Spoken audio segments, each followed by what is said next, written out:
A eleição presidencial desta terça-feira nos Estados Unidos, cujos resultados, ao contrário da maioria, eu diria inclusive da totalidade dos outros países que apresentam seus resultados no mesmo dia da eleição, poderá demorar dias, semanas e até meses.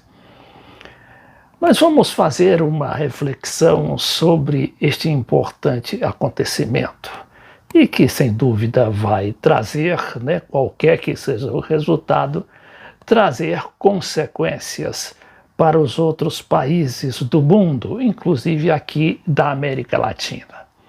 Então eu peguei dois jornais, dois artigos interessantes, para a partir deles também tirar as nossas conclusões.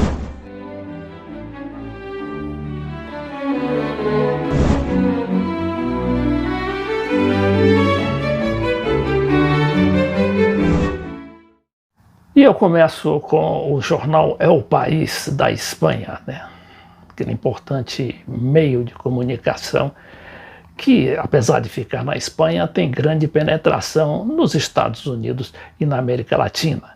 E o nosso jornal Folha de São Paulo. Começamos por El País. Estados Unidos termina sua campanha mais anômala e hostil em um mar de incertezas. Joe Biden chega às urnas com uma vantagem nas pesquisas em relação ao Trump, que assula o fantasma da fraude eleitoral. Então vamos ver esse material de El País. Os Estados Unidos, que há 4 anos descobriu uma imagem de si mesmo que não esperava, enfrenta seu novo encontro com as urnas, tiritando, ou seja, tremendo todo. Nesta segunda-feira, termina uma campanha presidencial anômala pela pandemia, mas, sobretudo, culminando com a hostilidade política vivida nos últimos 4 anos. Nas ruas se sente o temor dos cidadãos, que reforçaram a segurança pelo medo da violência, e nos escritórios e corredores do poder, o receio diante das pesquisas. As mais recentes insistem que o democrata Joe Biden ganhará e expulsará Donald Trump da Casa Branca. E este, o Trump, assula o fantasma da fraude. São essas pesquisas que erraram muito seus prognósticos ao longo das últimas eleições, não só nos Estados Unidos, mas principalmente da eleição do próprio Trump. Diziam que a Hillary Clinton tinha saído vitoriosa e foi-se ver que foi justamente o contrário, quem ganhou foi o Trump. Só que dizem que agora a situação realmente está equilibrada entre os dois candidatos. E que se havia na época, se dizia que a Hillary Clinton ganharia em torno de 12% a 14%, hoje as pesquisas dizem que a diferença entre os dois está entre 6% e 5% a favor do Joe Biden. Já a Folha de São Paulo aborda um ângulo diferente. Diz que Trump mergulha período de transição em dúvidas, caso seja derrotado por Biden. Veja bem, todo mundo está dizendo que o Biden está ganhando ou vai ganhar, Quase uma conclusão quase que absoluta. Ninguém está medindo aí a possibilidade do Trump ser eleito também. Em entrevistas, o Donald Trump não se comprometeu com a passagem pacífica do poder. Isso aqui é muito comum na eleição americana. Nenhum presidente que esteja no governo, principalmente, esteja no comando da situação, admite perder facilmente.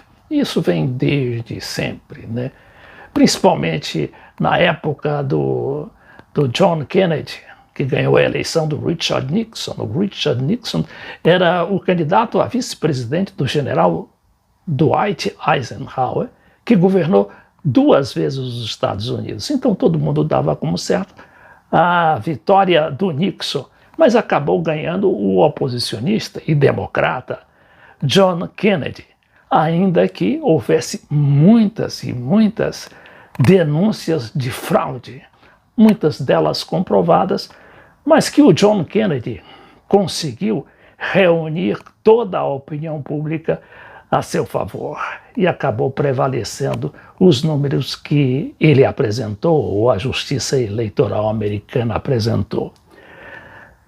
5 horas depois de tomar posse, no dia 20 de janeiro de 2017, diz esse material assinado pela jornalista Lúcia Guimarães, Donald Trump registrou sua campanha à reeleição.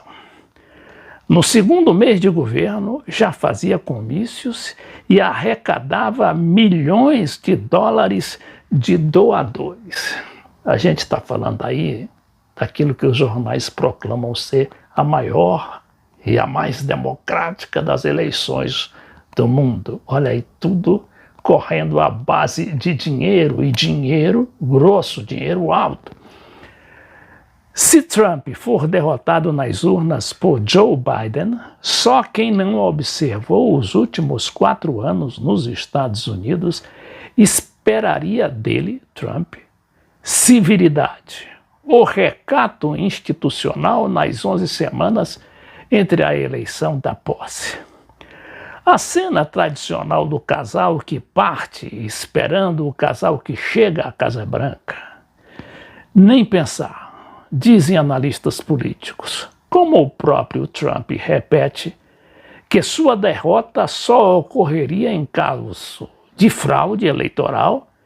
É difícil imaginar o casal Donald Trump e Melania assistindo à solenidade de posse na tarde fria de janeiro, lá em Washington. Janeiro é quando ocorre a posse do futuro presidente.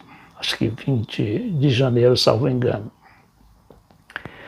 Agora, o que acontece? O que acontece é o seguinte, que quase 70% dos eleitores já votaram pelo sistema de correio, né? O sujeito coloca lá, faz as suas opções naquela cédula eleitoral. Os Estados Unidos não confiam na urna eletrônica e deposita o seu voto nos correios.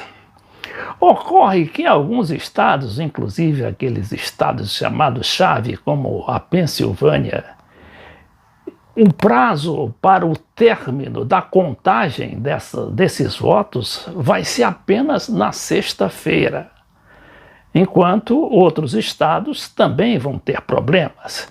Houve uma tentativa aí de colocar o dia da eleição, né, como o prazo final e não contar mais votos que chegassem pelo correio, mas parece que não foi muito bem observada essa norma, porque lá nos Estados Unidos cada estado tem a sua própria lei. E aí o que é que falta mais? A eleição não é decidida como aqui no Brasil, que tem o seu eleitorado, não é? E quem tiver maioria ganha a eleição. Eu me refiro à totalidade dos votos, não é? Lá não. Lá não é bem assim.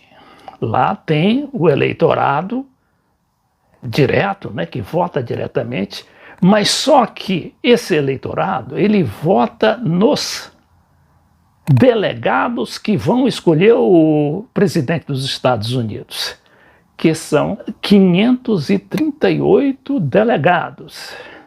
Desses, o ganhador terá que ter pelo menos 270 votos, que é a maioria absoluta. Agora, supondo que haja um empate, o que acontece? Aí a eleição será decidida pela Câmara dos Representantes, que é a Câmara dos Deputados dele, constituída de 530 deputados, salvo engano. Só que os deputados também não votam diretamente. Aí seria uma barbada para os democratas, que têm a maioria dos deputados lá na Câmara de Representantes. Mas não são eles que votam, não é? Quem votam são os delegados dos estados junto à Câmara de Representantes. E nesse ponto, quem ganha é o Trump, porque o Trump tem a maioria desses delegados. Agora, por que isso acontece, não me pergunte, porque eu não sei, porque isso é muito complicado. Bom, e se houver aí aquela demora, não é, como houve aquela demora na eleição de 2000? Se lembram de que a eleição de 2000 houve um problema na Flórida e houve uma impugnação e o resultado eleitoral só foi dado no dia 12 de dezembro. Ou seja, mais de um mês depois da data da eleição, que foi mais ou menos no dia 3 ou 4 de novembro. Então, havendo esses impasses, quem vai decidir é a Suprema Corte dos Estados Unidos, hoje também dominada pelos conservadores republicanos, e onde os democratas são minoria. É algo muito complexo, muito complicado, mas que explica também, não é, por que a eleição não está decidida antes pelas chamadas pesquisas de opinião pública.